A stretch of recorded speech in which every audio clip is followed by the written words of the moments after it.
لا حول ولا قوة إلا بالله العلي العظيم. أعوذ بالله من الشيطان اللعين الرجيم. بسم الله الرحمن الرحيم. الحمد لله الذي هدانا لهذا وما كنا لنهتدي لولا أن هدانا الله. لقد جاءت رسل ربنا بالحق والصلاة والسلام والتحية والإكرام على سيد أسلم ما في الوجود سر الله في كل موجود نقطة دائرة الوجود وصاحب لواء الحمد والمقام المحمود مولانا ومولى الثقلين جد الحسن والحسين أبي القاسم محمد اللهم صل على محمد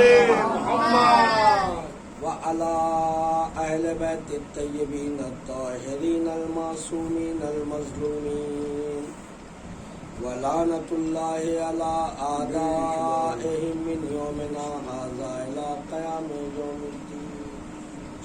أما بعد فقد قال الله تعالى وتبارك في كتابه الكريم وهو أصدق الصادقين وقوله الحق. بسم الله الرحمن الرحيم. فاذكروني أذكركم. صلوات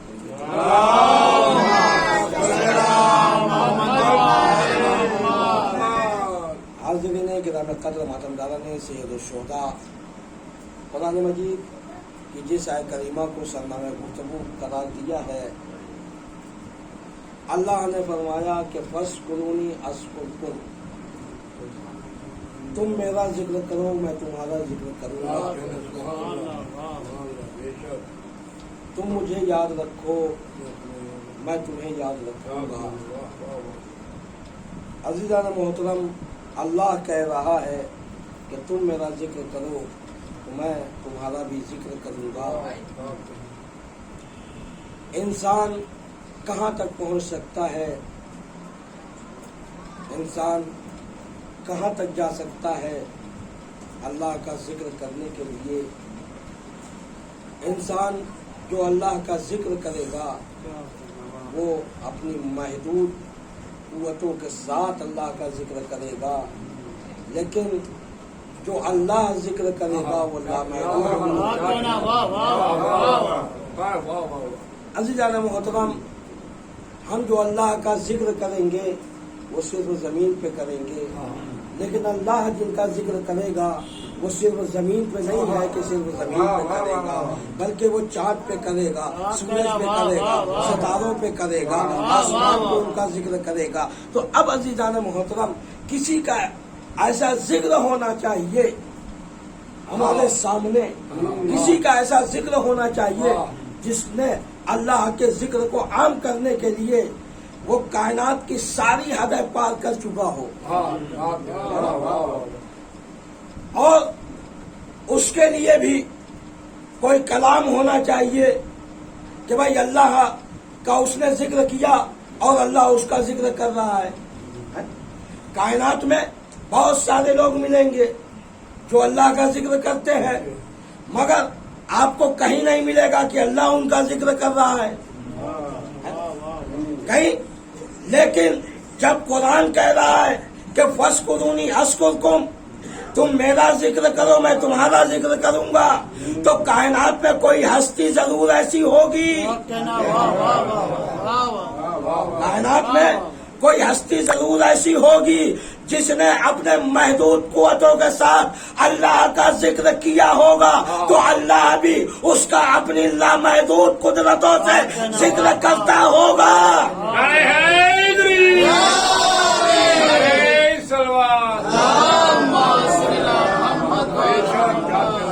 اب عزیزان محترم،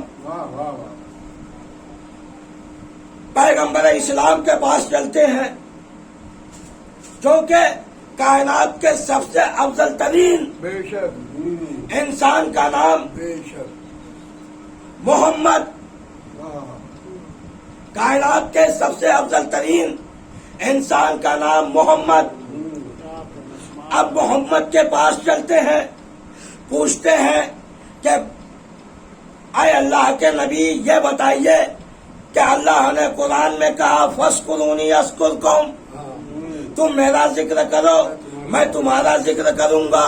بھائی آدم سے لے کے خاتم تک تمام انبیاء آئے، پوری انسانیت آئی، کیا کوئی ایسا ہے کہ جس نے اللہ کا ذکر کیا ہو، اللہ اس کا بھی ذکر کر رہا ہو؟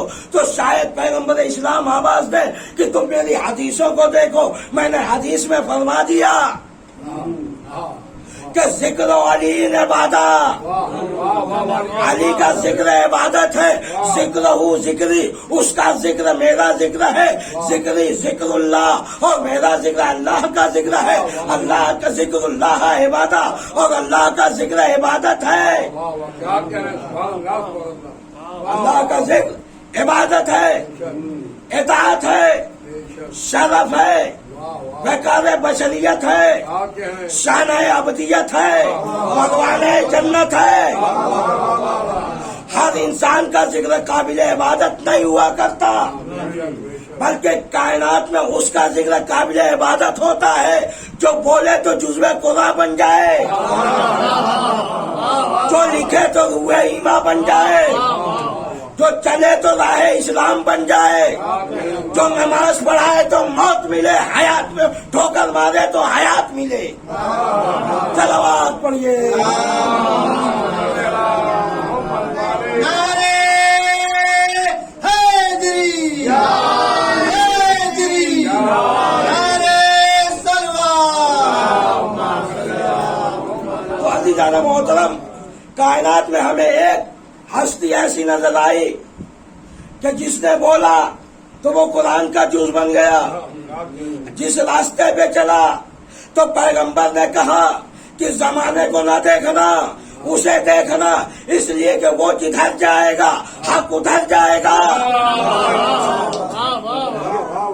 اب وہی راہ اسلام ہوگا، اور اسے اللہ نے اتنا اختیار دے کے اس کائنات میں بھیجا کہ اگر کسی مردے کو ٹھوکر مار دے تو وہ زندہ ہو جائے، اور کسی زندہ پہ نماز پڑھا دے تو وہ مردہ ہو جائے۔ نماز پڑھیے۔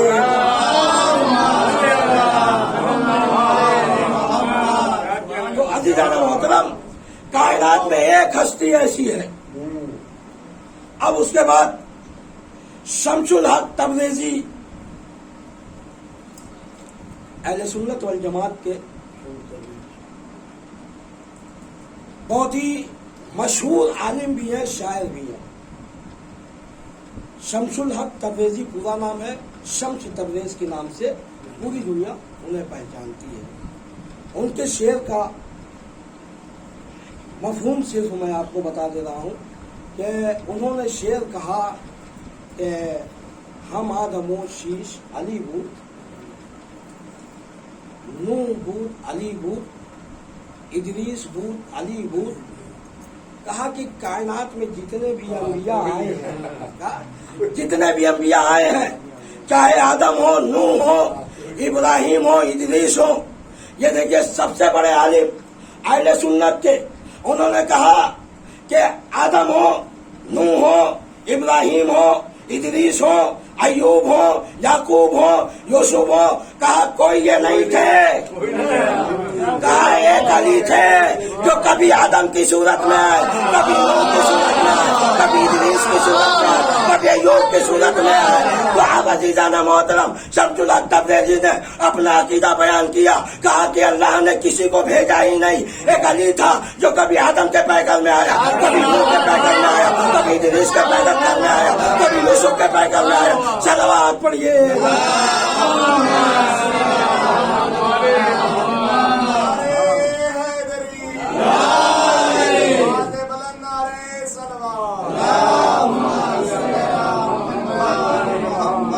تو عزیزان محترم، جہاں انسان کی عقل حیران ہو جائے اسے علی کہا جاتا ہے۔ آج بھی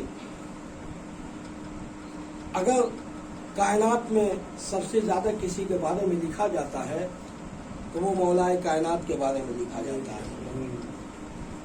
اس زمانے میں یعنی آج 1400 سال گزر گئے. 1400 سال کے بعد بھی اگر کسی ریسرچ پہ کام ہوتا ہے تو اس کا نتیجہ اس وقت تک نہیں نکلتا جب تک ان کے پاس نہج البلاغہ نہیں پہنچتی. جب تک وہ کسی نتیجے پہ نہیں پہنچ پاتے. آج اس زمانے میں 1400 سال کے بعد یہ حال ہے. ابھی آپ لوگوں نے مجھ سے بہتر سنا بھی ہوگا، پڑھا بھی ہوگا، نیٹ پہ ساری چیزیں موجود ہیں کہ یہ ایک چینل ہے ڈسکوری، یہ ایک مہم چلائے تھے. اس زمانے کو یہ معلوم ہونا چاہیے کہ مطلب جتنے بھی جانور ہیں، پرندے ہیں، ان سب میں جو ہے میل کون ہے، فیمیل کون ہے. اس کے علاوہ پھر دوسری چیز یہ کہ مطلب کون بچے دیتے ہیں اور کون انڈے دیتے ہیں. یہ ریسرچ جو ہے کئی سالوں تک چلتی رہی. نیٹ پہ 40-45 سال دیا ہے کہ اتنے دنوں تک وہ چلتی رہی. اور جو ہے روزانہ اخبار میں نکلتا تھا کہ ہم نے فلاں جانور کا پتہ لگایا اور یہ جانور جو ہے بچے دیتا ہے، فلاں پرندے کا پتہ لگایا یہ انڈے دیتا ہے. یہ ساری چیزیں جو ہے لیکن ریسرچ مکمل نہیں ہو پا رہی تھی. کیوں نہیں مکمل ہو پا رہی تھی؟ اس لیے کہ روز کوئی نہ کوئی نیا جانور یا پرندہ مل جاتا تھا. وہ مجبور تھے، زمانے والے کو بتا نہیں سکتے تھے کہ کون بچے دے گا کون انڈے دے گا. ایک علی کا چاہنے والا جو مسلسل ان پیپروں کو پڑھتا تھا، اشتہار میں جو نکلتا تھا وہ دیکھتا تھا، اور دیکھتے دیکھتے اس نے کہا کہ آج میں جاؤں گا ان کے پاس. اور ان کی آفس میں گیا اور جانے کے بعد آپ کہنے لگا کہ آپ یہ جو ریسرچ کر رہے ہیں یہ ریسرچ آپ کی کب تک چلے گی؟ کہا جب تک پرندے ملتے رہیں گے، جب تک جانور ملتے رہیں گے تب تک یہ ریسرچ پوری نہیں ہو پائے گی. کہا ماؤ میں تمہیں بتاتا ہوں، 2 جملوں میں بتاتا ہوں. کہا جتنے پرندے پیدا ہو چکے ہیں یا پرندے پیدا ہوں گے ان کی بھی میں پہچان تمہیں بتا دے رہا ہوں، اور جتنے بھی جانور ہیں ہر ایک کے بارے میں تمہیں بتا دے رہا ہوں. کہا جس کے کان ظاہر ہوں گے دیکھنا وہ بچے دیں گے، اور جن کے کان چھپے ہوں گے وہ انڈے دے گا.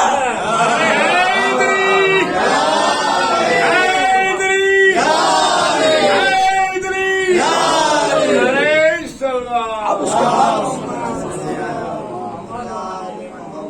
اس نے کہا کہ بھائی اتنے دعوے کے ساتھ کیسے کہہ سکتے ہو؟ کہا کہ تم نے جتنی اب تک ریسرچ کی ہے اٹھا کے دیکھ لو، اگر غلط ہو تو تم بتاؤ. اور اس کے بعد پھر اس نے دوسری چیز بتائی کہ جو دانا چپ کے کھائے وہ انڈے دے گا، اور کہا جو دانا چبا کے کھائے وہ بچے دے گا. اس طریقے سے اس نے 10 چیزیں بیان کی. اب یہ لوگ پریشان ہوئے کہ ہم 45 سال تو ریسرچ کر چکے لیکن ہم کسی نتیجے پہ نہیں پہنچے.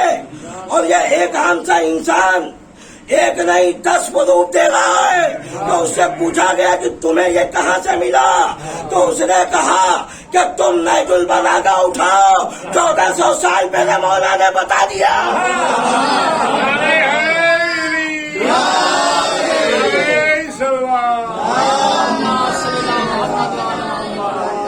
ہاں 1400 سال پہلے میرا مولا نے بتا دیا. اب عزیزان محترم نہج البلاغہ پڑھی گئی، پھر ایک دوسری ریسرچ ہونے لگی. کہا کہ کائنات میں جتنے بھی مذاہب ہیں ہر مذاہب کی 2 کتابیں رکھی جائیں اور اس پہ ریسرچ کیا جائے کہ کون حق ہے کون باطل ہے. سارے مذاہب کی کتابیں. اچھا یہ سب کام جو ہے یورپ میں بہت تیزی سے یہ سارے کام ہوتے ہیں. ہمارے ایشیا میں تو خیر ایشیا کے بارے میں آیت اللہ مصباح یزدی کا وہ جملہ بیان کرتا چلوں کہ جب وہ یورپ اور ایشیا کا دورہ کرنے کے بعد ایران پہنچے تو ان سے جو ہے وہاں ایئرپورٹ پہ پترکار نے پوچھا کہ اچھا یہ بتائیے کہ آپ نے ایشیا میں کیا دیکھا اور یورپ میں کیا دیکھا؟ تو انہوں نے کہا کہ ہم نے یورپ میں صرف اسلام دیکھا، مسلمان نہیں دکھے۔ کہا ایشیا میں صرف مسلمان دیکھے، اسلام کہیں نہیں دکھا۔ کہا ایشیا میں صرف مسلمان دکھے مگر اسلام نہیں دکھا۔ کہا یورپ میں اسلام دکھا مگر مسلمان نہیں دکھے۔ اب عزیزان محترم، یہ جو ہے ساری کتابوں پہ ریسرچ ہونے لگا، اور جب کوئی کتاب پڑھتے تھے مان لیجیے اس کو ہٹایا، ساری کتابیں مطلب ہٹتی گئی۔ 2 کتابیں وہاں پہ رکھ دی گئی کہ کائنات کی سب سے افضل ترین کتاب یہ 2 کتابیں ہیں، ساری کتابوں کو ہٹا دیا گیا۔ اچھا اب دیکھیے، یہ جو پڑھنے والے کتابیں تھے یہ یہودی اور عیسائی تھی، کوئی مسلمان نہیں تھا، یہاں تک کہ انہوں نے اپنی کتاب مطلب کیا انجیل بائبل جس کو بولتے ہیں اس کو بھی ہٹا دیا۔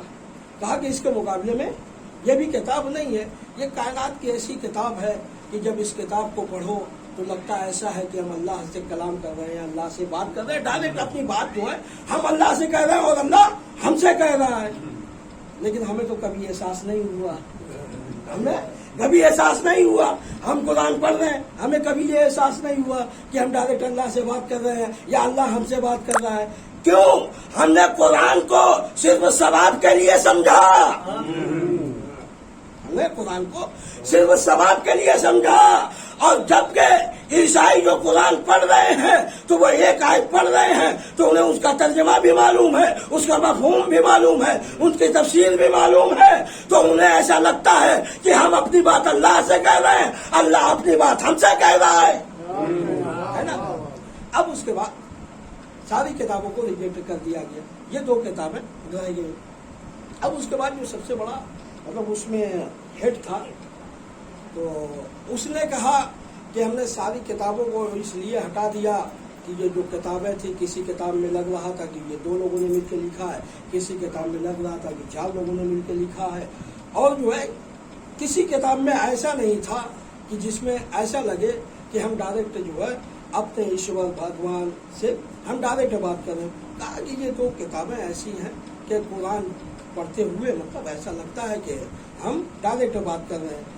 تو کہا کہ اس لیے ان 2 کتابوں کا چنا گیا۔ کہا کہ لیکن اب یہ جو مسلمانوں کا عقیدہ ہے کہ قرآن اللہ کی کتاب ہے اور نہج البلاغہ علی کی کتاب ہے، کہا قرآن اللہ کی کتاب ہے اور نہج البلاغہ علی کی کتاب ہے۔ کہا لیکن دونوں کتاب پڑھنے کے بعد میں اس نتیجے پہ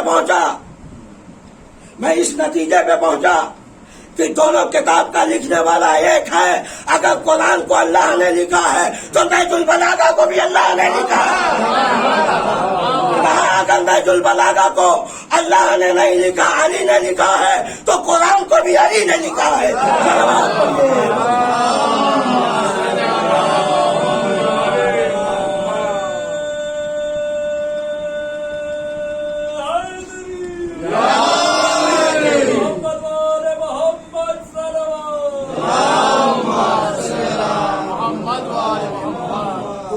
محترم دوسرے لوگوں کی قرآن اور نہج البلاغہ کے بارے میں کہاں تک وہ سوچ سکے، کہاں تک پہنچ گئے، اور ہم نے ان کتابوں کو صرف الماری میں سجا لیا۔ کتنے کیا بلکہ اکثریت تو وہ ہیں جنہوں نے نہج البلاغہ کو کھول کے بھی نہیں دیکھا، جبکہ ہمارے پاس یہ 2 کتابیں ایسی ہیں کہ جن کے لیے کہا گیا کہ اگر ان 2 کتابوں کو اگر ہم غور سے پڑھیں، اس میں جستجو کریں، تلاش کریں، تو کہا کہ کائنات کا پورا علم صرف ہمارے پاس ہو جائے گا۔ اور چھٹے امام جعفر صادق نے جو ارشاد فرمایا ہے کہ علم ہماری میراث ہے، کہا کہ وہ علم انہی 2 کتابوں میں سمٹا ہوا ہے۔ کہا کہ جس دن ہم یہ سمجھ لیں گے قرآن و نہج البلاغہ کو، اس دن علم سے مالا مال ہم ہو جائیں گے۔ اب عزیزان محترم،